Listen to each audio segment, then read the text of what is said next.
Magandang gabi po sa ating lahat, sa mga makakasama natin sa gabing ito sa ating pag-aaral.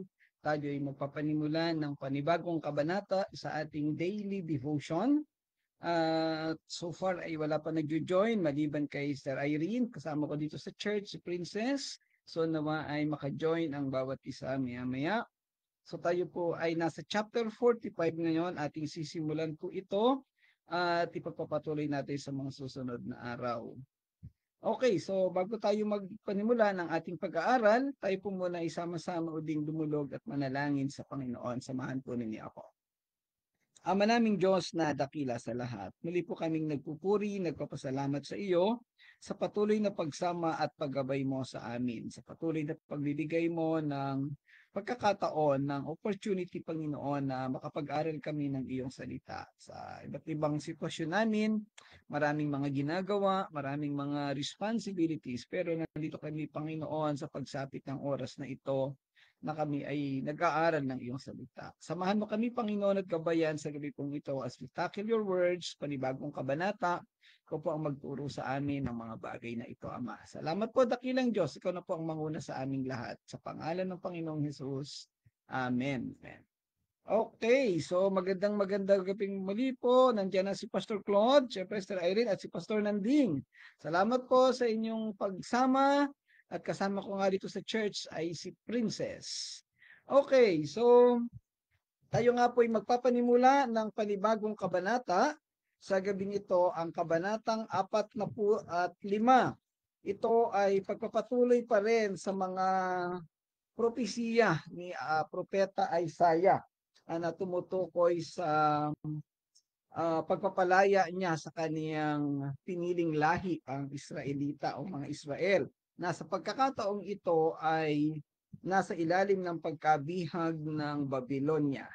Okay, kahapon ay natapos natin ang chapter 44 at ang kabanatang ito ay tumukoy doon sa may ilang tema, no, na pinag-usapan tayo sa chapter 44 para maiugnay natin. Particularly dito, yung panawagan kay Jacob o salipin ni Jacob ang Israel na manumbalik sa kanya. Huwag matakot sa iba't ibang sitwasyon na kanilang pinagdaraanan.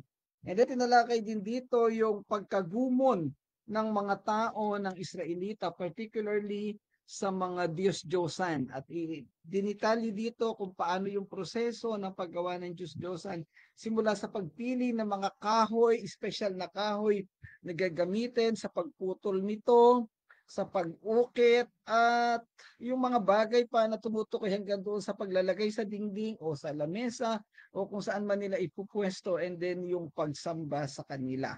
So ito po isang bagay na alam nating lahat na ito ay kinasusuklaman ni Yahweh. Ayan.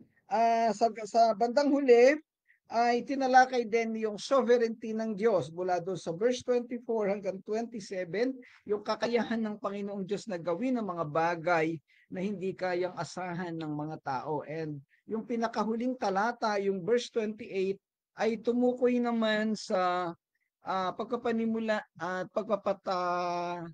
unawa sa pagtawag ng Diyos kay Haring Siro, na kung saan ay gagamitin niya upang mapalaya ang kaniyang bayang Israel buhat sa pagkakabihag sa Babylonia. Okay, nandito na si Nanay Gertrudes buhat sa Santa Rosa, Laguna. Magandang gabi po, Nanay.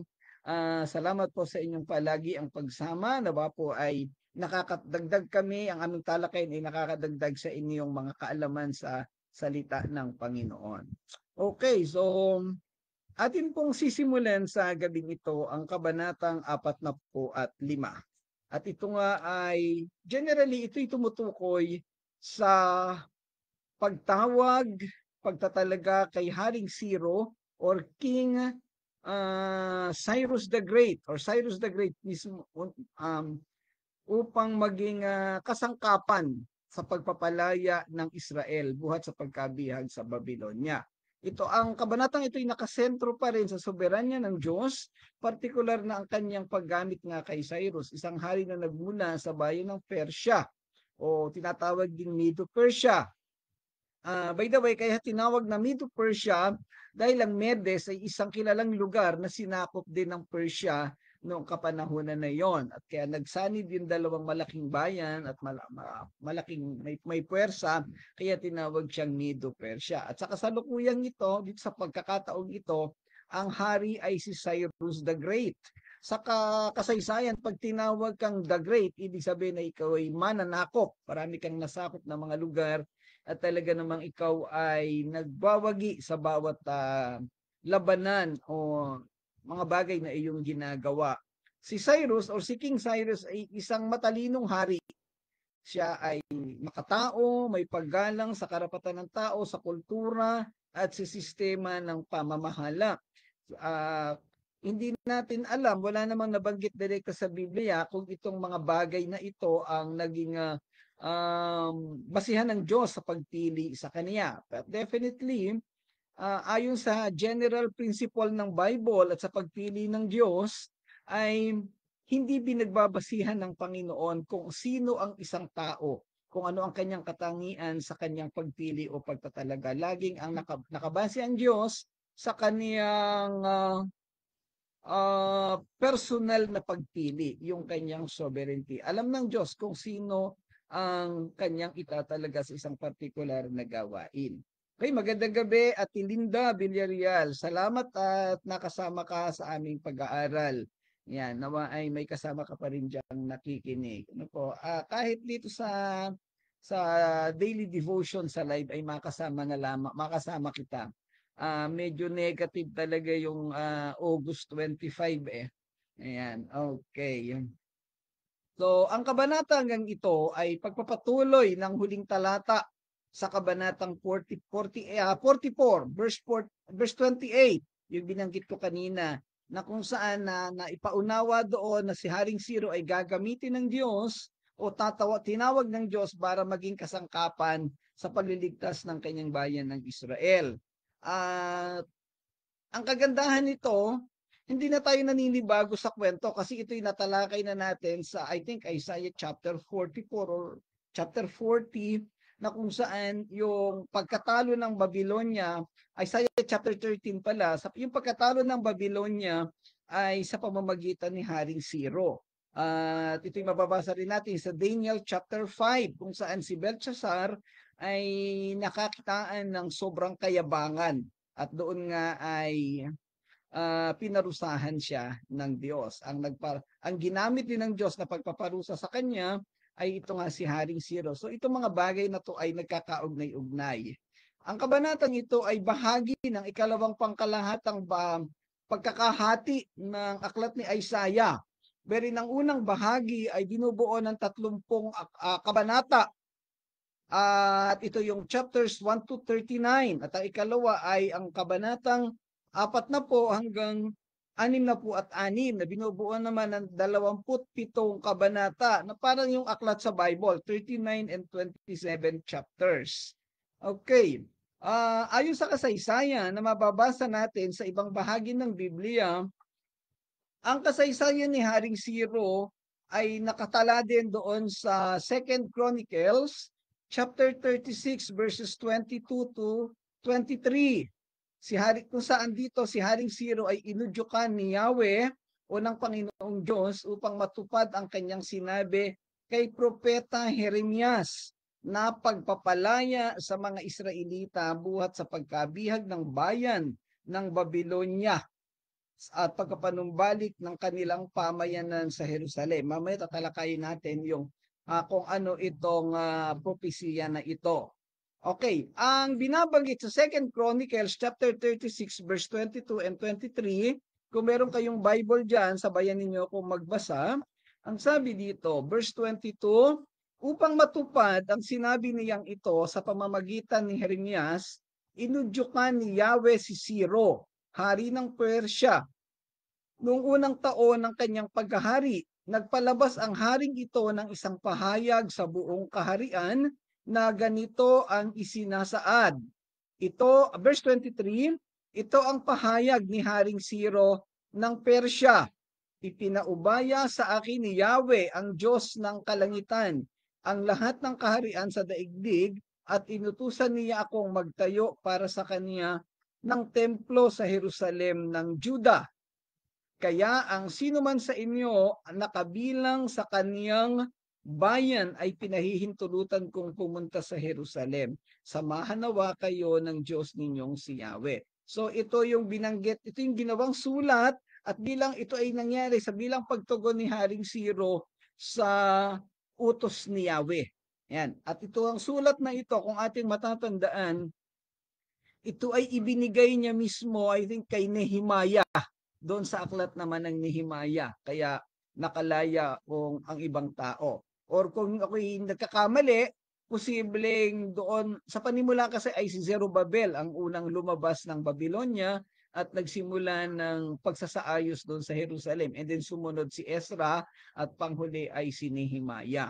Ngayon, may binabanggit dito na upang matupad ang sinabi niya sa pamamagitan ni Jeremias, mayroong propesiya na binanggit ang Diyos kay Jeremiah na after 70 years ay palalayain ang Juda o ang Israel sa pagkakabihag sa Babylonia. Ito'y mababasa naman natin sa Jeremiah chapter 25 verses 11 to 14.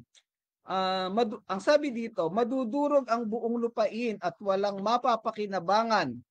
Ang kanyang mga mamamayan ay aalipinin ng hari ng Babylonia sa loob ng 70 taon. So ito yung captivity. Sa verse 12, pagkaraan ng 70 taon, paparusahan ko naman ang hari ng Babylonia at ang kanyang mga mamamayan dahil sa kanilang kasamaan. Ibabagsak ko ang bansang iyon at hindi na makakabangon kailanman. Verse 13, magaganap sa bansang iyon ang lahat ng sinabi ko laban sa kanila. Lahat ng nasusulat sa aklat na ito na ipinahayag ni Jeremias laban sa lahat ng bansa. Gagawin silang mga alipin ng maraming bansa at ang tanyag na hari, gagantihan ko sila ayon sa kanilang mga ginawa. So ito pong binabanggit sa kabanatang ito sa Jeremiah 25:11 to 14, ito yung kinahantungan ng kayabangan ni Haring Belteshazzar na kung saan siya ay nagmayabang, ginamit niya yung mga kagamitan para sa templo. Yung kagamitan sa templo na iniinuman ng mga pari ay ginamit niya at ang kanyang pamilya na parang itinuring niya na siya ay Diyos. Kaya nagalit dito ang Diyos sa kanya. Mababasa po natin yan sa Daniel chapter 5. Now, ang kilala o sikat na talata sa prosperity churches, Jeremiah 29:11. Ito po yung isa na binabanggit dito na propesiya ni Jeremias na sinabi sa kanya ng Diyos. Basahin po natin, Jeremiah 29:10 to 13. Dapat po, babasahin natin 10 to 13. Ang sabi dito, subalit ito ang aking sinabi, pagkatapos lamang ng 70 taon ng pagkabihag sa Babylonia, muli kong ipadarama ang pag-ibig ko sa inyo. Tutuparin ko ang aking pangakong ibabalik kayo sa lupaing ibinigay ko sa inyo. Verse 11, the most popular verse. Sapagkat batid kong lubos ang mga plano ko para sa inyo. For I know the plans I have for you. Mga planong hindi ninyo ikakasama, kundi para sa inyong ikabubuti. Ito'y mga planong magdudulot sa inyo ng kinabukasan, punong-puno ng pag-asa.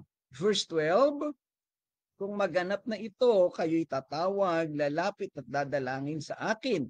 At diringgin ko naman kayo. Verse 13, kapag hinanap ninyo ako, ako'y inyong matatagpuan, kung buong puso ninyo akong hahanapin. Ayan. So mga kapatid, sisingit ko lang po. Ang Jeremiah 29:11 ay propesiya ng Diyos para sa mga Israelita na nabihag ng Babylonia. Hindi po natin ito po pwedeng gamitin sa ating kasalukuyang sitwasyon na sasabihin mong pagpapalain ka ng Diyos po dahil for I know the plans I have for you. Totoo po na may plano ang Diyos sa atin, pero hindi po natin pwedeng gamitin itong verse na ito sa plano ng Diyos sa atin dahil ito ay plano ng Diyos sa mga Israelita nung panahon sila ay nabihag ng Babylonia. At ito'y binanggit niya kay Propeta Jeremiah sa pamamagitan ng isang sulat. Ang sinabi nga niya doon sa mga naunang talata, manirahan kayo diyan, mag-asawa kayo diyan, magtanim kayo diyan, at paunlarin ninyo ang buhay ninyo. At pagkaraan ng 70 taon, kayo'y palalayain ko at i-restore ko ang buhay nyo. For I know the plans I have for you, plans to prosper you, etc., etc. So yun po ang sitwasyon noon. Nakakalungkot, ang maraming Kristiyano at maraming simbahan sa kasalukuyang panahon ay ginagawa itong verse na ito para sabihin na pagpapalain ng Diyos ang mga Kristiyano. Mali po iyon. Hindi po natin to pwedeng gamitin. Okay. So kung meron pong katanungan sa mga bagay na yun, ay pwede po ninyo akong i-chat. Ang Isaiah chapter 43 naman ay nagbigay ng mahabang mga pahayag hinggil sa plano ng Diyos na iligtas ang kanyang bayan. Ang verse 14 ng chapter 43 ay nagsasabi ng ganito. Sinabi pa ni Yahweh, ang tagapagligtas at banal na Diyos ng Israel, magpapadala ako ng hukbo laban sa Babylonia, alang-alang sa iyo. Gigibain ko ang mga pintuan ng kanyang lungsod at mauuwi lamang sa iyakan ang kasaysayan ng mga taga roon. Ibig sabihin, nagpapakita ito ng mangyayari sa Babylonia. Sila ay mai-slaughter. So kung paano nilang pinahirapan ang mga tao sa Juda, sa Jerusalem nung panahong bihagi nila ito, ay ganun din ang mangyayari sa kanila. Kung maaalala natin nung panahong bihagin ng Babylonia ang Israelita sa Jerusalem, yung yung salitang earth, no, hurt, Hearth, ito ay ihawan o katayan ng hayop. Pero sa pagkakataon na yun, ang kinatay ay mga Israelita at sa mga daan sa Jerusalem ay nagkalat ang mga patay. Ang term nga na ginamit ay slaughter. So para silang kinatay ng mga hayop doon. At ang mga hindi nakatay, ang hindi namatay, babae, lalaki, buntis, yung mga natirang buhay ay dinalang bihag doon sa Babylonia. So dito sa 43 verse 14 ay tinalakay dito na magpapadala ng tao ang Diyos na siya namang gagawa ng kaparehong sitwasyon sa Babylonia. At ganun nga ang nangyari. Yan. Siyempre, alam natin na ang taong iyon ay si Haring Ciro or si Cyrus the Great. Ang pangunahing layunin ng Diyos sa pagpapadala o pagtawag kay Haring Ciro ay ang palayain ang mga Israelita buhat sa pagkabihag sa bayan ng Babylonia. Binibigyang diin ng kabanata ang natatanging pagkakakilanlan ng Diyos bilang ang tanging tunay na Diyos. And the only and the sovereign and the sole God, ang nag-iisang Diyos, no? Wala nang ibang Diyos. Ang kanyang kapangyarihan sa mga bansa at ang kanyang alok na kaligtasan sa lahat ng gumaling sa kanya. Tinutugunan din ito ang misteryo ang kapangyarihan at otoridad ng mga pagkilos ng Diyos at ang kanyang paggamit ng mga hindi inaasahang tao o individual upang maisakatuparan ang kanyang mga layunin. Narito ang ilang bahagi o mga puntos ng kabanatang ito. Una, ang soberanya at paggamit ng Diyos kay Cyrus. Si Cyrus ay isang tao na pinili, ang ginamit na salitang Ingles ay anointed, no? Itinalagang lingkod ng Diyos. Kinilala at pinangalagaan ng Diyos si Cyrus. Pinangalanan niya ang taong ito bilang kanyang lingkod. Siya isang paganong hari bilang kanyang instrumento sa pagliligtas sa Israel mula sa pagkatapon sa Babylonia. Itinatampok nito ang kontrol ng Diyos maging sa mga sekular na pinuno at ang kanyang kakayahang gamitin sila para sa kanyang layunin. Magandang gabi, Cedric. Salamat at napadaan ka sa aming pag-aaral. Okay, nawa ay maayos ang iyong kalalagayan dyan.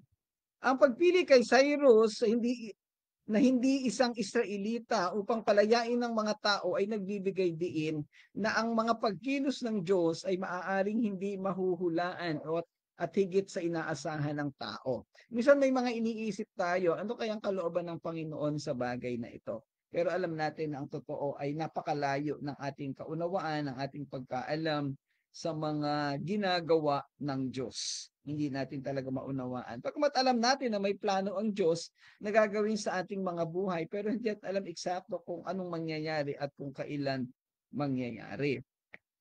Inaasahan na ng mga tao na ililigtas ni Yahweh ang mga Israelita dahil ito ay pangako niya. Ang mga ito ay natalakay na natin sa dalawang pangunahing propesiya ni Propeta Jeremias. Subalit, hindi inaasahan na ang kanyang gagamitin ay isang hintil na hari na kilala sa pagiging marunong at may kakaibang katalinuhan sa pamamahala at pagsunod sa kultura at mga patakaran na hinggil sa makataong pangunguna. Marami pa tayong masasabing mga katangian hinggil kay Haring Cyrus. Kaya lang ay kukulangin ang ating panahon sa daily devotion. Siguro sa mga susunod na pagkakataon o pwede naman ninyong i-research din na mas makilala pa itong hari na ito na ginamit ng Diyos. Ipinapakita rin sa kabanatang ito ang kapangyarihan ng Diyos sa mga bansa.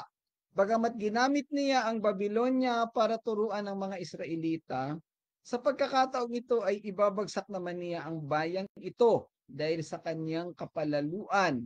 Natalakay ang mga katangian ng Babylonia sa chapters 13 and 14 ng Isaiah. So maalala natin doon yung 10 kabanata doon na tumutukoy sa destructions of the nations.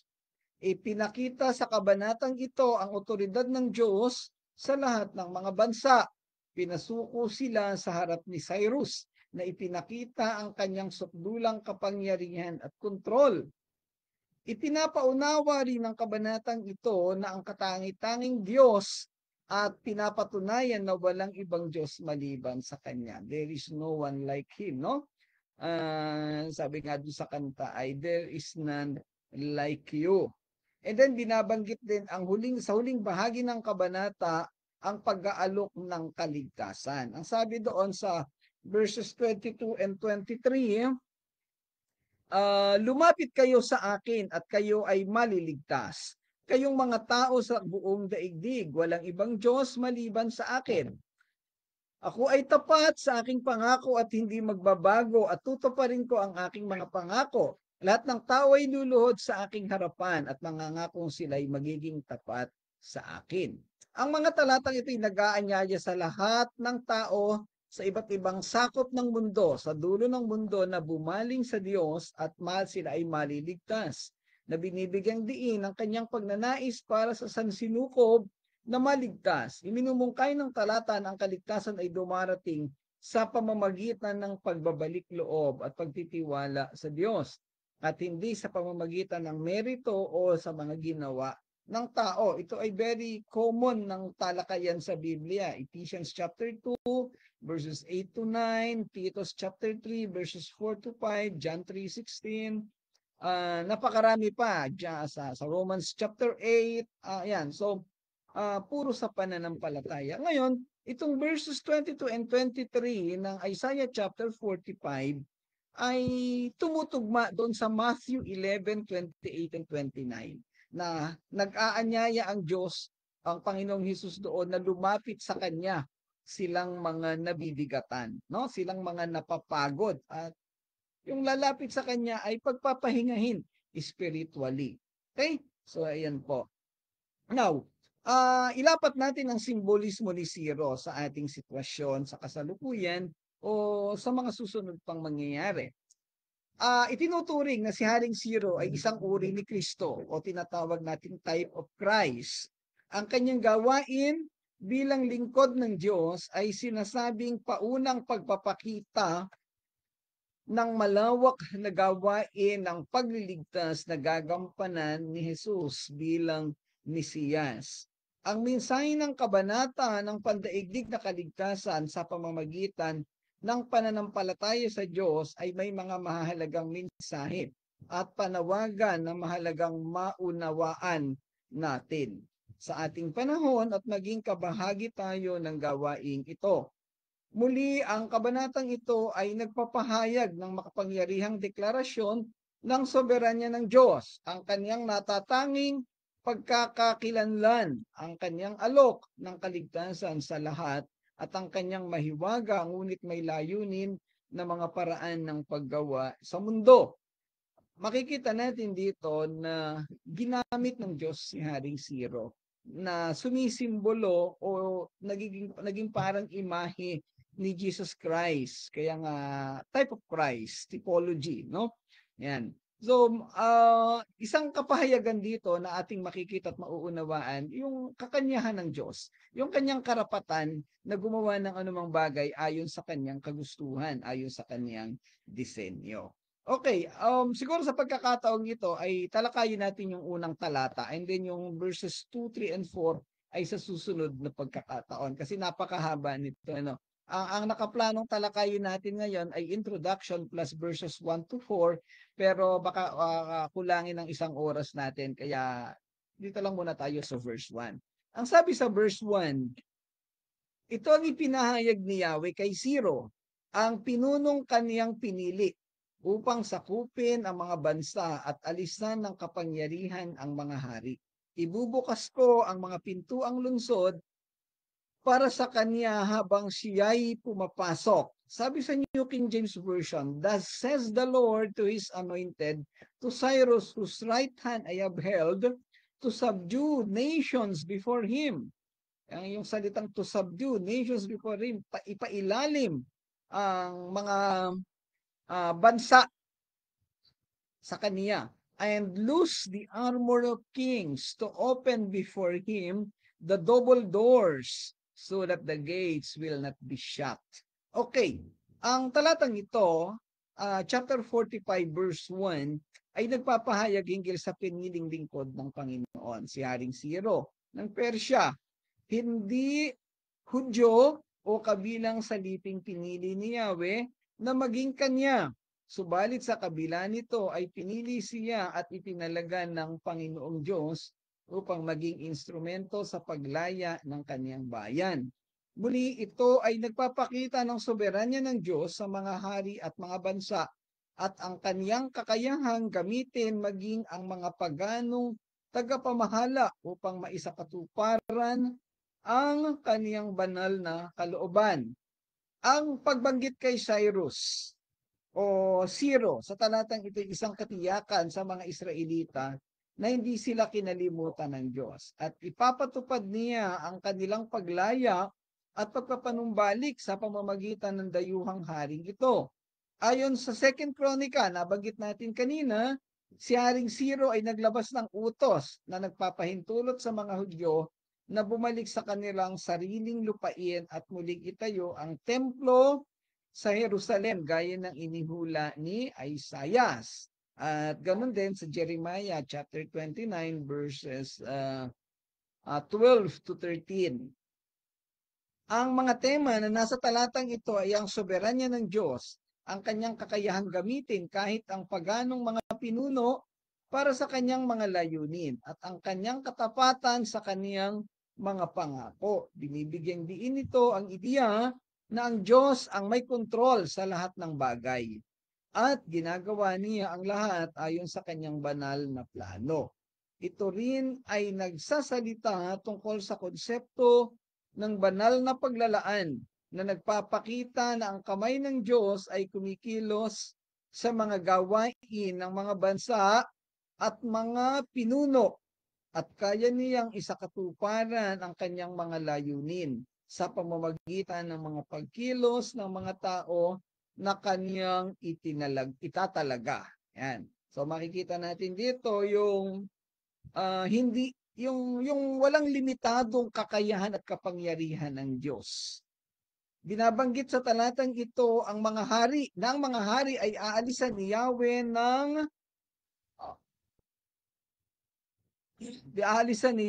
ng kapangyarihan.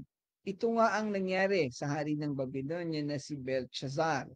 Ang pangungusap na ibubukas ko ang mga pintuang lungsod para sa kaniya habang siya ay pumapasok ay pagpapatunay na ang pagdating ni Siro ay itinalaga ng Diyos at siya ay malugod na papasukin at tatanggapin sa bayang ito.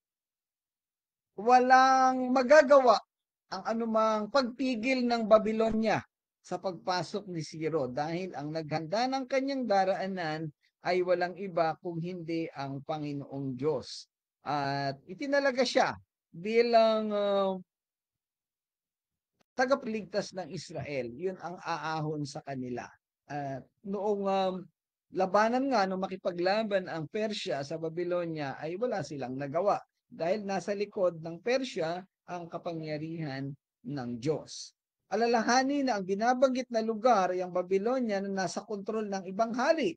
Hindi ito, hindi ito, literally sa panahon na yun, hindi ito lugar na direktang pinamumunuan ni Yahweh. Kasi ang sakop ni Yahweh ng Diyos natin ay ang Israel.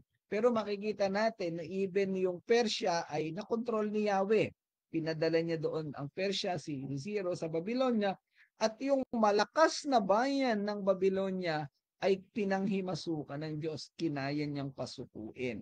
At walang sino man ang sa kanya ay nakahadlang sa gawaing ito. So mga kapatid, ito yung nagpapakita ng tinatawag nating omnipotence, yung walang hanggang kakayahan ng Diyos.